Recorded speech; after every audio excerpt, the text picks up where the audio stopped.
We gotta show the boys my end-fed stuff. Let's go. Let's go. Let's show the boys my end-fed stuff. So, I want to put up my 80-meter end-fed again. I've been going crazy without it. That was the most wonderful antenna I've ever had. No kidding. It was wonderful. So I gathered up my stuff. I measured out a piece of wire, as you'll see. I gathered up the pieces of rope I had. I was going to use this stuff to support the antenna until I realized it's white. There's no way in hell I'm putting white rope up into those pine trees, you know. This I had on hand, this little 1/8 inch rope, in case I needed an intermediary line between the fishing line and this 1/4 inch rope. This is what I bought to support the antenna, okay? It's 1/4 inch. What do they call it? What do you call that rope? You know what I mean. Anyway, I had these 1 ounce fishing weights to use with my slingshot of death, which is right here. It's a little bit scary. And when I say scary, I mean it's a little bit terrifying to use. And now you can't, well, maybe you can. I can see it, that fishing line. It took 2 tries to fire it over a high branch. Now, I didn't care what branch, as long as it was high and hopefully big around enough to where it doesn't sway around in the breeze too much. What I did need was a clean entrance into that hole leading up to the branch, right? Because this line is going to pull my rope up and over. And I needed a clean exit out into the house. Okay? Check it out. It took 2 tries, and I started reeling out fishing line, wondering, will I ever see the other end? Then I started seeing some little tiny thing dropping down out of the sky. There it is. There it is. So I'm ready to pull the black rope up and over. Hopefully that fishing line is strong enough. Hopefully it won't snag anywhere. Right. My old 80-meter end-fed used to come down to there, to that insulator right there. I don't know if you can see it or not.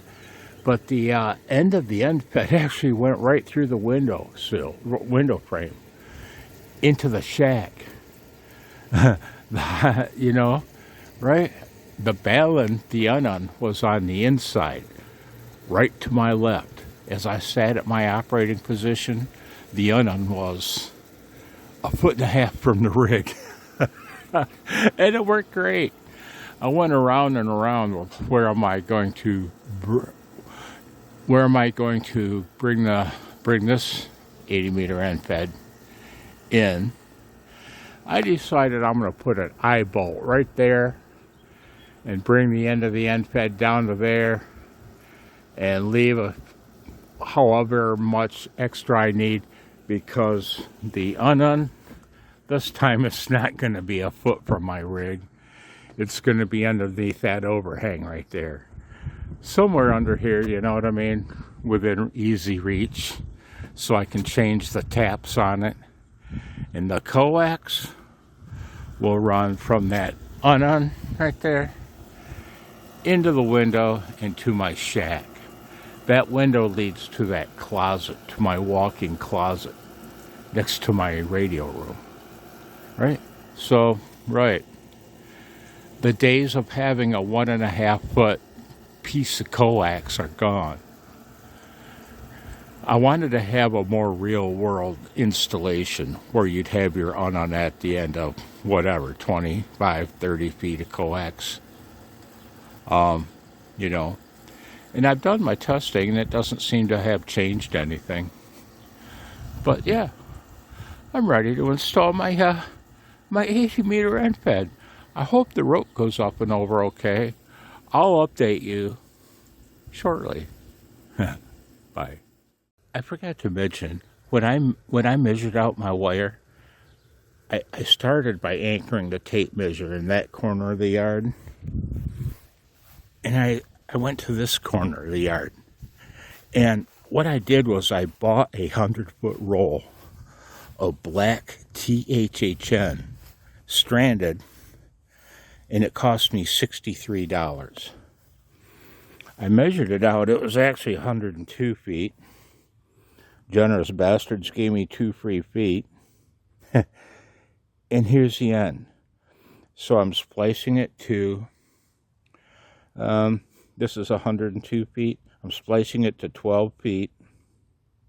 Is that right? One more. You can see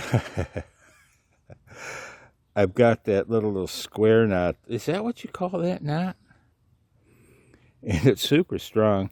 I've got to take this in the house and solder the wires together to complete the splice. Okay. The overall length is 132 feet. One moment. Yep, the wire is 132 feet long. I added 30 feet onto the 102-foot wire. My calculated installed tuned length should be right around 122 feet. I put 10 feet extra on just cause. I'm ready to try to hoist this rope up and over. Bye. Happy to report that the fishing line pulled this up and over no problem. And it looks to be a pretty high branch. I've got the THHN passed through the insulator. I'm ready to hoist it up. But one thing first, I've got to anchor. I've got to put the eye bolt in the house and anchor my antenna wire to the eye bolt. Then I can hoist it up into the air. I'm gonna pull it up until the insulator is as high as I can get it without the wire touching any branches. My last end fed, the wire drooped right over a branch. This time I'm insulating it from the tree. So yeah, progress was made. I wish I would have shown how I connected my fishing line to this. I just tied the heck out of it, wrapped it round, tied it, wrapped it around, tied it, and then I used our best friend Mr. Painter tape to tape the connection and make it a pointy one with the point toward the fishing line, right? So that when I pulled it up and over, it had a little pointy thing to help it find its way through the branches. Okay, I'm ready to get on with things. Bye. Hey guys, I wanted to show you how this antenna went up. Man, it's been cooking hot out today. The boys, they've been bored to death because I've had them cooped up in the house where it's air conditioned. But anyway, I mentioned that the fishing line pulled the black paracord up and over the branch, no problem. It did. And I left off with telling you that I needed to buy an eye bolt. I did. And I brought the THHN down to that insulator, and there we go. The unon hangs on that screw. I've got them in the house right now because I want to show you something on them. I did a lot of testing with both unons. And anything to note? The black paracord, I don't know if you can see that wire. I guess you can a little bit. It ends, I can't show you where it ends. I can't see where it ends. But I hoisted it up, the insulator up, as far as I could without the antenna wire touching any branches. And looking at it a little closer today, I see that I could probably hoist it up another 5 feet maybe, but it's fine as it is. It's up about 40 feet, and that's fine. Just like my old 80 meter end fed, the element comes down from the tree, and you see it there. I think you do. And it ties to that eye bolt in the peak of the shed. So it makes pretty much a 90-degree L is what it makes. Right. And the two sides are almost equal length. I guess this side's a little longer. But anyway, the antenna's up. And I did some testing. Man, what I really need to do is put this phone down, get my ass on my mower and mow the grass. It's long. It's been too hot. Right.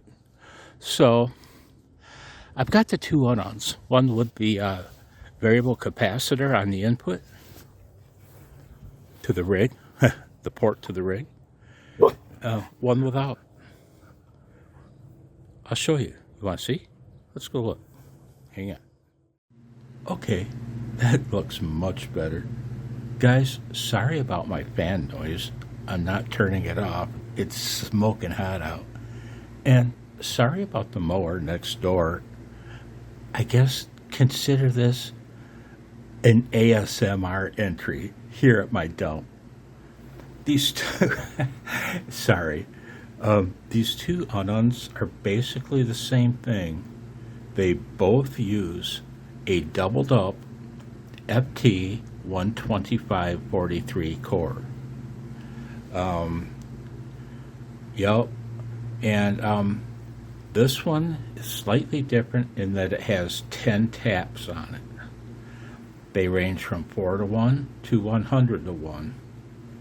And this one has a variable capacitor on the input from the rig to the unknown.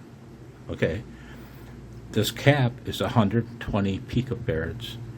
It has two silver mica caps in parallel with it, and each of those are 22 picofarads. Okay. So what's the total? 120 plus 44, 164 picofarads across the coax, across the primary winding of that unknown. Okay? And I didn't have a BNC connector on the end of my coax, so I just soldered it right to the unknown the other day because I wanted to test it. Well, I went out and cut it off and put a BNC connector on the coax because this is the unknown I plan to use. Okay? Let's get this one out of the way. This unknown is basically the same thing. Well, it is the same thing, minus the variable cap on the input. That silver mica capacitor right there, it's 150 picofarads. This originally only had 8 taps.